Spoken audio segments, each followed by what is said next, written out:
हिंदू धर्म में किसी भी शुभ कार्य से पहले दीपक जलाए जाते हैं।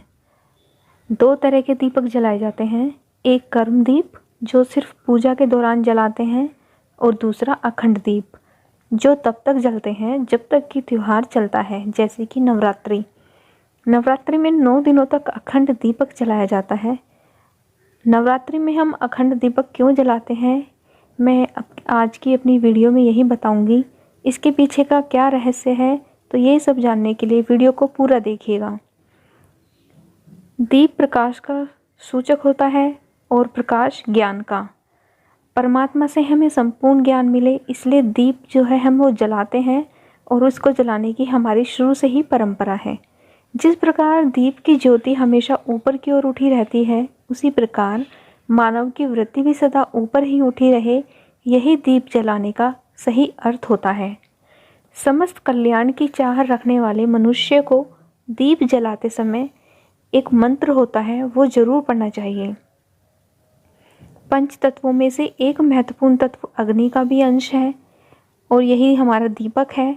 यह अग्नि संपूर्ण संसार में व्याप्त है, जिससे जीवन चलता है। प्राचीन काल में दीपक ही उजाले का एकमात्र स्रोत हुआ करता था। आजकल तो लाइट्स, इलेक्ट्रिसिटी वगैरह इन्वेंट हो चुकी हैं, लेकिन पहले टाइम में दीपक ही एकमात्र स्रोत हुआ करता था। अब देखिए, हम नवरात्रों में अखंड दीपक क्यों जलाते हैं, इसको जलाने के क्या फ़ायदे हैं। देवी माँ को प्रसन्न करने और मनवांछित फल पाने के लिए देसी घी से अखंड ज्योति जलाते हैं। अखंड दीपक जलाने से घर में सुख, शांति, समृद्धि बनी रहती है और सभी कार्य सिद्ध हो जाते हैं। अखंड दीपक में जल रहे घी और कपूर की सुगंध से मनुष्य का श्वास और नर्वस सिस्टम भी अच्छा रहता है। अखंड दीप जलाने से मन मस्तिष्क में जो नेगेटिविटी होती है वो ख़त्म हो जाती है और जो नेगेटिव थॉट्स आते हैं वो आने बंद हो जाते हैं। अखंड दीप जलाने से घर में कलह या फिर झगड़े नहीं होते हैं और जो घर का वातावरण है वो भी शांत बना रहता है।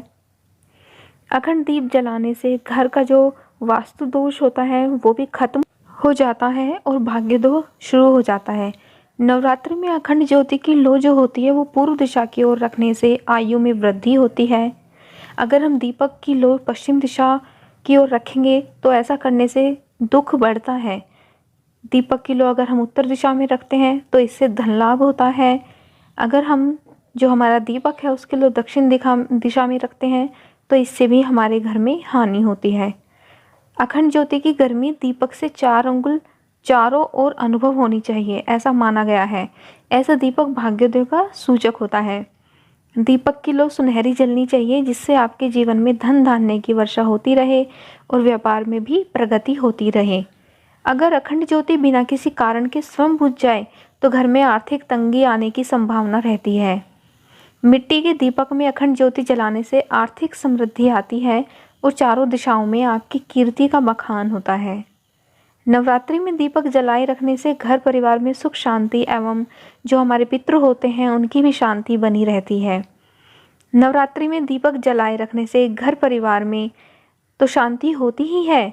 अगर हम घी और सरसों के तेल का अखंड दीपक जलाते हैं तो इससे हमें शीघ्र ही जो हमारे कार्य होते हैं वो सिद्ध हो जाते हैं।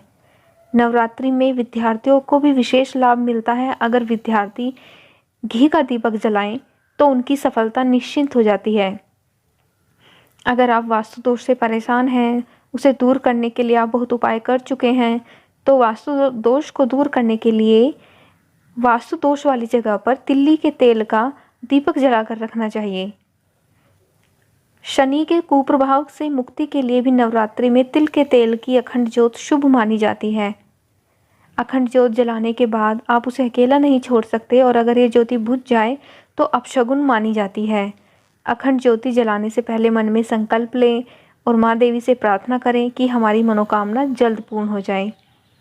अखंड ज्योत जलाने से पहले हाथ जोड़कर श्री गणेश, देवी दुर्गा और शिव जी की आराधना जरूर करें। यदि आपके पास पीतल का दीपक ना हो तो आप मिट्टी के बड़े दीपक का भी उपयोग अखंड ज्योत जलाने में कर सकते हैं।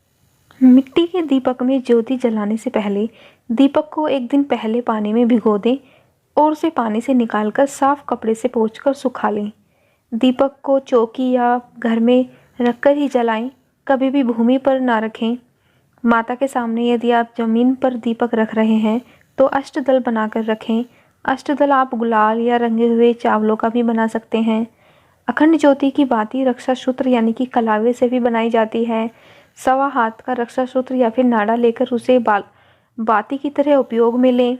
अखंड ज्योति जलाने के लिए शुद्ध घी का उपयोग करें। यदि घी ना हो तो आप तिल या फिर सरसों के तेल का भी दीपक जला सकते हैं। यह तेल मिलावटी नहीं होना चाहिए। अखंड ज्योति को देवी माँ के दाईं ओर रखना चाहिए, लेकिन यदि दीपक तेल का है तो उसे बाईं ओर रखना चाहिए। अखंड दीपक की जो लो होती है उसको हवा से बचने के लिए हम कांच की चिमनी का भी उपयोग कर सकते हैं ढककर रखने के लिए। अखंड ज्योति जलाते समय या फिर अखंड ज्योति का जो संकल्प होता है, जब ख़त्म होने के बाद दीपक को फूंक मारकर या फिर गलत तरीके से बिल्कुल भी नहीं बुझाना चाहिए, बल्कि दीपक को स्वयं बुझने देना चाहिए। अखंड ज्योति को आग्नेय कोण में रखना शुभ माना जाता है। ध्यान रखें कि पूजा के समय ज्योति का जो मुख होता है वो पूर्व या फिर उत्तर दिशा में होना चाहिए। दीपक में बार बार बाती नहीं बदलनी चाहिए। दीपक से दीपक जलाना भी अशुभ माना जाता है। ऐसा करने से रोग में वृद्धि होती है और जो मांगलिक कार्य होते हैं उनमें बाधाएं आती है। अखंड ज्योति जलाते समय यह मंत्र अवश्य पढ़ें। ओम जयंती मंगला काली भद्रकाली कृपालिनी दुर्गा क्षमा शिवा धात्री स्वाहा स्वधा नमोस्तुते। ये कुछ आवश्यक चीज़ें हैं जिन्हें हम अखंड दीपक जलाते वक्त अगर ध्यान में रखें तो अवश्य ही हमारी मनोकामना पूरी होगी। अवश्य ही माँ दुर्गा हमारी मनोकामनाओं को पूरी करेगी। उम्मीद करती हूँ मेरी ये वीडियो में बताई हुई बातें आपको ज़रूर पसंद आई होंगी और ज़रूर आपके काम आई होंगी। आपकी मनोकामना, सभी की मनोकामना देवी माँ पूरी करे, ऐसी मेरी प्रार्थना है। अगर वीडियो अच्छी लगी हो तो प्लीज़ सब्सक्राइब करिएगा। धन्यवाद।